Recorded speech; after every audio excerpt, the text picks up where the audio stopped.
hindi pinagbibili sa iba. Kung minutes lang nasisira na. Madam, kami pag dumadampot sa seller.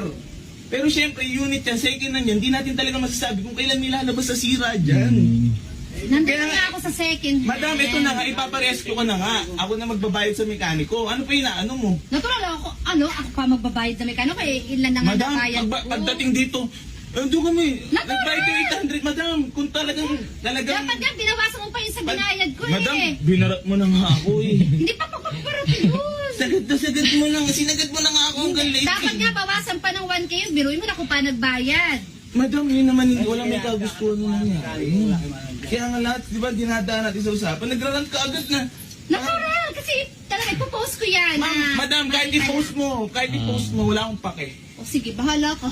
Hindi, wala akong pakialam. Kasi second hand yan, binibenta ko ito ha, mag-explain ako. Halimbawa ako, police, magsasabi ako na, yung congressman ako, bigla ako magiging mekaniko, tumirik, sabi, madali ko sabihin yun. Kaya- Bahala ka ha. Eto na, mga boss, papunta na yung Pangit ang paliwanag ng kupal ang pod. Hindi niya may paliwanag kung paano niya tawag dito.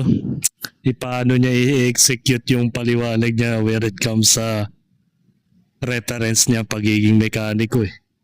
At saka mali yung katwiran niya na second hand yan. Natural may sira daw yan. So ibig sabihin, from the start pa lang, binenta sa'yo ng seller yan sa'yo, agile, di ba?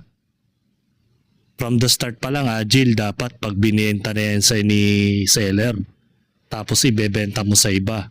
So wala kang ginalaw dyan.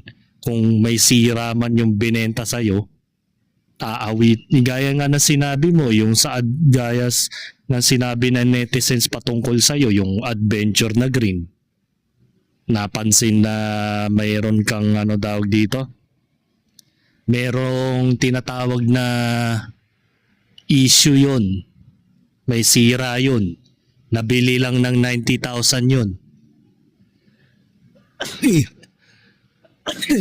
Inawitan mo ng 90,000 yun sa mismong may-ari ng adventure na green. Tapos mabali-balita nila na binenta mo daw pala ng 165,000 yun.